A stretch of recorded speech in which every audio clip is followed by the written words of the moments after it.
Hello everyone, आपका इस video में स्वागत है। इस वीडियो में हम लोग सेमेस्टर 2 के हिस्ट्री का सिलेबस देखेंगे। तो चलिए वीडियो स्टार्ट करते हैं।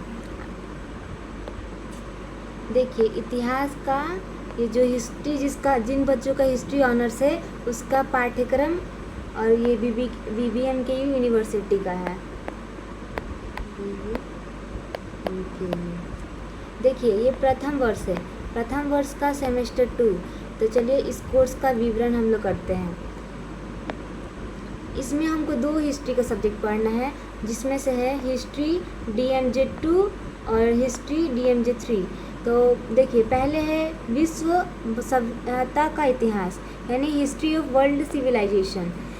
इसका थ्योरी आएगा। और फिर हिस्ट्री DMJ 3 का भारत का इतिहास इसमें पढ़ना है, जिसमें है प्रारंभिक काल से 550 ईस्वी तक।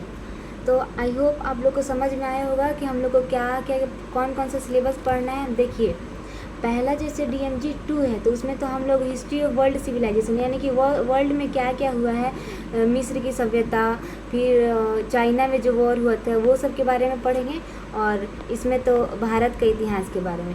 तो चलिए आज हम इस वीडियो में हिस्ट्री DMJ 2 यानी कि विश्व सभ्यता का इतिहास का यूनिट देखते हैं। और मैं आपको इस चैनल पे सेमेस्टर 2 हिस्ट्री और सारे सब्जेक्ट का तैयारी करवाऊँगी। तो जो बच्चे न्यू हैं वो चैनल को सब्सक्राइब कर लेंगे, ताकि आपको वीडियो मिल सके और आप वीडियो का लाभ उठा सकें। देखिए, पहले हम देखते हैं यूनिट 1। यूनिट फर्स्ट में क्या दिया है, मिस्र की सभ्यता। मिस होता है, जो बच्चे इंग्लिश वाले हैं वो देखिए, मिस होता है इजिप्ट। ठीक है, तो यूनिट 1 का जो फर्स्ट पॉइंट है उसमें हम लोग इजिप्ट के बारे में पढ़ना है। इसमें हम लोग 3 किंगडम थे। पहला किंगडम था ओल्ड किंगडम, मिडिल किंगडम और न्यू किंगडम। तो ये क्या थे, ये मैं जब पढ़ाऊँगी आप लोग को तो मैं बताऊँगी उस टाइम की ओल्ड किंगडम क्या थे, मिडिल किंगडम क्या थे और न्यू किंगडम क्या थे। तो देखिए, इसमें ये तीनों जो किंगडम है उसका उदय, शासन व्यवस्था, समाज, अर्थव्यवस्था, धर्म, कला, ये सब के बारे में हम लोग को पढ़ना है। इसके बाद हम लोग पॉइंट 2 में देखते हैं। पॉइंट 2 में है मेसोपोटामिया, यानी मेसोपोटामिया की सभ्यता के बारे में। इसमें ये पहला था सुमेरियन सभ्यता। देखिए, मेसोपोटामिया की सभ्यता जो थी उसमें हम लोग को अलग अलग सभ्यता के बारे में पढ़ना है। तो पहला था सुमेरियन सभ्यता। इसके बारे में क्या पढ़ना है, प्रारंभिक राजवंश इसके कौन हुए, लेखन कौन हुए, शहरी जीवन क्या था, समाज कैसी थी, अर्थव्यवस्था कैसी थी, वहाँ का धर्म, कला, ये सब वहाँ जहाँ पे सुमेरियन सभ्यता थी वहाँ की ये सब चीज़ें कैसी थी और वहाँ पे कैसा व्यापार होता था। उसके बाद हम लोग देखेंगे बेबीलोन की सभ्यता, बेबीलोनियन। ठीक है, तो देखेंगे बेबीलोनियन का उदय कैसे हुआ था, उसकी लिपि क्या थी, समाज कैसा था, अर्थव्यवस्था कैसी थी, धर्म कैसा था, व्यापार कैसा था, कला कैसा था। उसके बाद देखिए, तीसरे नंबर में जो आता है वो है हम्मुराबी। इसके बारे में देखेंगे कि इसका शासनकाल कैसे था, इनको कौन कौन सी उपलब्धियाँ प्राप्ति और कोड ऑफ कंडक्ट क्या था। ठीक है, तो देखिए यूनिट 3 में है सुमेरियन। देखिए, ये यूनिट 1 का ही पार्ट 3 है, जिसमें हम लोग को सुमेरियन के बारे में पढ़ना है। आप लोग का सिलेबस गाइस बहुत लंबा है। ठीक है, तो आप लोग मैं आप लोग को इस तरह पढ़ाऊँगी ना कि आप लोग सारा चीज़ अच्छे से समझ में आए और एकदम ईजी लैंग्वेज में, जैसे आप लोग एग्ज़ाम में दे के और अच्छे मार्क्स ला पाएँ। देखिए, कासाइड्स, इसमें सुमेरियन की सभ्यता में पहले कासाइड्स पढ़ना है, उसकी उत्पत्ति, कास से लोह युग कैसा था, राजवंश, समाज, अर्थव्यवस्था, धर्म, व्यापार, कला, इतना चीज़ हम लोग को कासाइड्स में पढ़ना है। उसके बाद आता है असीरियन। असीरियन का साम्राज्य कैसा था, शासन व्यवस्था कैसा था, सैन्य यानी कि वहाँ की सेना कैसी रहती थी, वहाँ का समाज कैसा था, वहाँ की अर्थव्यवस्था कैसी थी, यानी कि वहाँ के लोग गरीब थे, अमीर थे, कैसे शासन चलता था, इस सब के बारे में। ठीक है, वहाँ का धर्म कैसा था, यानी कि धर्म के नाम पर लोग एक दूसरे से अच्छा व्यवहार करते थे कि क्या था। उसके बाद देखिए, व्यापार कैसे होता था, यानी कि वहाँ पे सब लोग एक साथ मिलकर व्यापार करते थे या सबका अलग अलग अपना अपना व्यापार था, इसके बारे में पढ़ेंगे। फिर वहाँ पे कौन कौन सी कला प्रचलित थी इसके बारे में देखेंगे, और देखिए वहाँ की भाषा कैसी थी।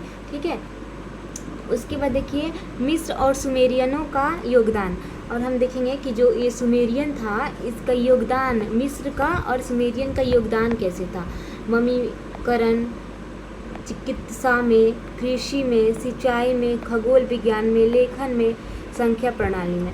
तो अगर आप लोग को गाइस ये सारे चीज़ का वीडियो चाहिए ना तो आप लोग कमेंट बॉक्स में एक बार मुझे बता दीजिएगा। ठीक है, अब देखिए हम लोग यूनिट 2 की तरफ चलते हैं। यूनिट 2 में देखिए कि क्या पढ़ना है। यूनिट 2 में हमारा चीन के बारे में दिया है। जो चाइना है ना, तो उसका जो प्राचीन इतिहास था, यानी चाइना में जो पहले क्या होता था उसके बारे में पढ़ना है। ठीक है, देखिए इसमें पहला एक था सांग राजवंश। चाइना में बहुत प्राचीन समय में सांग राजवंश चलता था, तो उसमें देखना है कि राजत्व उसका कैसा था, राज्य संरचना कैसी थी, सामाजिक स्तर पर लोग क्या करते थे, फिर भविष्यवक्ता कैसा था, वहाँ पे क्या क्या बलिदान हुए। तो इसका ये जो सांग राजवंश है ना, ये चाइना का है। ठीक है, और उसके बाद देखिए चाइना में और कौन सा राजवंश था, तो एक और है चोऊ राजवंश। चोऊ राजवंश के बारे में ही हम लोग को उसका राजत्व देखना है कि राजा कैसे शासन चलाता था, वहाँ की जनता को क्या क्या सुविधा प्राप्त थी, ये सब के बारे में देखना है। फिर देखना है कि वहाँ का राज्य कैसा था, फिर संरचना कैसी थी, समाज कैसा था, और अर्थव्यवस्था कैसी थी। देखिए बहुत समय पहले जब हम लोग का इंडिया आज़ाद भी नहीं हुआ था, और जब चाइना उस टाइम भी था, तो चाइना की हालत ना बद से बदतर थी। उस टाइम भी चाइना कोई ये नहीं था जितना आज पावरफुल है, लेकिन चाइना ने अपना वो डेवलपमेंट बहुत ज़्यादा किया, उसकी वजह से चाइना आज आ गया। लेकिन उनका जो प्राचीन राजवंश के बारे में हम देखेंगे तो हम समझेंगे कि चाइना पहले कैसा था और उसके मुकाबले में अब कैसा हो गया है। ठीक है, देखिए चीनी सभ्यता का विश्व में योगदान, यानी कि जो चीनी सभ्यता थी चाइना वाला, वहाँ उसका विश्व में क्या योगदान हुआ था। जैसे चाइना से हम लोग को कागज़, पहली बार कागज़ फर्स्ट टाइम चाइना से मिला था, वहीं से छपाई मिली थी, प्रिंटिंग प्रेस। आप लोग ये सब 10th क्लास में देखे होंगे कि कागज़, प्रिंटिंग प्रेस, ये सब हमें चाइना से मिला था। फिर देखिए बारूद भी जो बनाने की कला मिली थी ना, ये सबसे पहले चाइना दिया था। फिर कंपास, ये सारे चीज़, तो इसके ये देखेंगे जो चीनी सभ्यता थी उसका विश्व में कैसा योगदान था। आप लोग को अच्छा से वीडियो समझ में आ रहा होगा ना गाइस, तो आप लोग एक बार लाइक कर दीजिएगा और कमेंट बॉक्स में बता दीजिएगा कि हाँ मैम सिलेबस समझ में आ गया, अब इसका वीडियो बना दीजिए। ठीक है, अब देखिए यूनिट 3 में हम लोग को क्या पढ़ना है। यूनिट 3 में दिया है ग्रीस और रोम, यानी ग्रीस और रोम के बारे में हम लोग को पढ़ना है। इसमें था होमेरेइक युग, होमेरेइक युग के बारे में पढ़ना है। देखिए नगर राज्य का उदय, यानी कि जो होमेरिक युग था उसमें नगर राज्य का उदय कैसे हुआ था, वहाँ का समाज कैसा था, अर्थव्यवस्था कैसी थी, वहाँ व्यापार कैसे होता था, इसके बारे में पढ़ेंगे। उसके बाद पढ़ेंगे स्पार्टन संविधान। वहाँ पे एक संविधान था जिसका नाम था स्पार्टन संविधान, इसकी नींव कैसे रखी गई थी, वहाँ का समाज कैसा था, सरकार की संरचना कैसे होती थी, ये सब आपको सिलेबस में पढ़ना है। फिर देखिए रोमन साम्राज्य का पतन और इसका कारण, यानी जो रोम साम्राज्य था ना उसका पतन कैसे हुआ, उसका क्या कारण था, हम ये सारे इस यूनिट 3 में आप लोग को पढ़ना है। चलिए अब एक यूनिट आता है यूनिट 4। यूनिट 4 में हम लोग को हड़प्पा सभ्यता के बारे में पढ़ना है। हड़प्पा सभ्यता यानी जो मोहनजोदड़ो था, मोहनजोदड़ो और हड़प्पा सभ्यता, इसके बारे में हम पूरा आप लोग को डिटेल में पढ़ाएंगे। तो देखिए हड़प्पा सभ्यता में क्या क्या पढ़ना था। उत्पत्ति, यानी कि हड़प्पा सभ्यता इसकी उत्पत्ति कैसे हुई, फिर हड़प्पा सभ्यता का विस्तार कहाँ कहाँ हुआ। जैसे देखिए हड़प्पा सभ्यता जो थी वो पाकिस्तान में अब चली गई है, ठीक है, लेकिन जब पहले इंडिया और पाकिस्तान एक में था तो ये इसका कुछ विस्तार इंडिया में है। लोथल, मोहनजोदड़ो और कालीबंगा, ऐसे ये सब जगह इंडिया में कितने सारे स्टेट है जहाँ पे इसका विस्तार है, और पाकिस्तान में भी।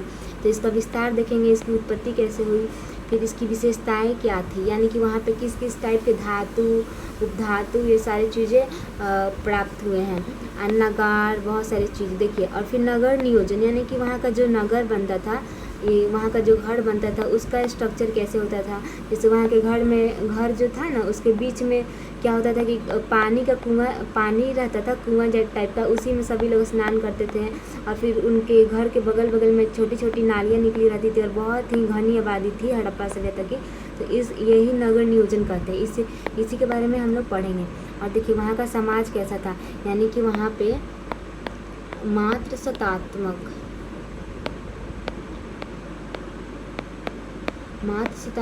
या पितृसत्तात्मक, ठीक है।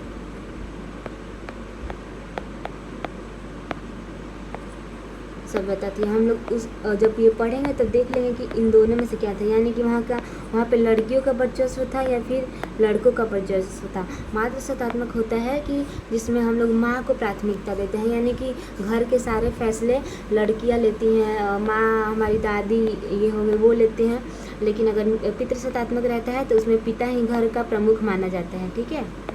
अब देखिए फिर वहाँ का देखेंगे कि समाज हम देख लिए, और फिर वहाँ का ये भी देखना था समाज के अंदर कि मतलब वहाँ के लोग जो एक साथ रहते थे या फिर वो लोग कुछ लोग बाहर चले जाते थे कमाने वगैरह के लिए, या फिर वहाँ पे जैसे ये जानवरों का शिकार होता था तो कैसे वो लोग सब एक साथ मिलके उसका शिकार करते थे। इस सारी चीज़ के बारे में समाज में हम लोग पढ़ेंगे। और देखिए उसके बाद देखेंगे कि जो हड़प्पा सभ्यता थी उसकी अर्थव्यवस्था कैसी थी। अर्थव्यवस्था यानी होता है कि वो लोग पैसे के मामले में कैसे थे, यानी कि वहाँ के लोग जैसे उन लोग का खाना पीना वो लोग का कैसे चलता था, यानी उनकी कमाई किस टाइप से होती थी। क्या वे व्यापार करते थे, क्या वे पशु का शिकार करते थे, या फिर वे जंगलों से सामान इकट्ठा करके बेचते थे, या फिर वो अपना कैसे दिनचर्या चलाते थे। और वहाँ पे जैसे वहाँ के लोग अमीर थे गरीब थे, वहाँ की अर्थव्यवस्था कैसी थी, इसके बारे में हम लोग पढ़ेंगे। आई होप कि आप लोग को वीडियो अच्छा लगा होगा। अब देखिए ये पॉइंट आता है सेकेंड लास्ट कि धर्म, यानी कि जब हड़प्पा सभ्यता थी ना वहाँ का धर्म कैसा था। तो धर्म से हम लोग को क्या पता चलता है, आज का जैसे धर्म है वहाँ उस टाइप का धर्म नहीं था। पहले हम लोग को धर्म बनाया गया था कि कुछ समुदाय में लोग मिलके एक साथ खुशी रहे, ठीक है। लेकिन ये बाद में ये सारी चीज़ें चेंज हो गई। अब बाद में तो ये करप्शन वगैरह ये सब, लेकिन जो पहले का धर्म था ना उसका मतलब दूसरा था कि जैसे पहले लोग कैसे एक साथ रह छोटे छोटे समुदाय में एक साथ अलग अलग टाइप मतलब रह सके सुखी से, इसीलिए धर्म बनाया गया था। अब देखिए और लास्ट में देखेंगे कि हमारे जो हड़प्पा सभ्यता थी उसका पतन क्यों हुआ, यानी कि वो क्यों ख़त्म हो गई, आखिर ऐसा क्या हुआ था कि हड़प्पा सभ्यता को ख़त्म होना पड़ा। तो ये आपका टोटल सिलेबस है यहाँ पे guys. Thank you for watching this video. I hope आप लोग को वीडियो अच्छा लगा होगा। और ये आपका टोटल सिलेबस है। अब मैं इसके बाद इस सारे जितने भी टॉपिक है इस सारे टॉपिक का वीडियो लाऊंगी। आप लोग पढ़िएगा देखिएगा कैसा लग रहा है। वीडियो अच्छा लगा हो तो चैनल को लाइक सब्सक्राइब कर ले ताकि आपको वीडियो टाइम पे मिलता रहे। Thank you guys.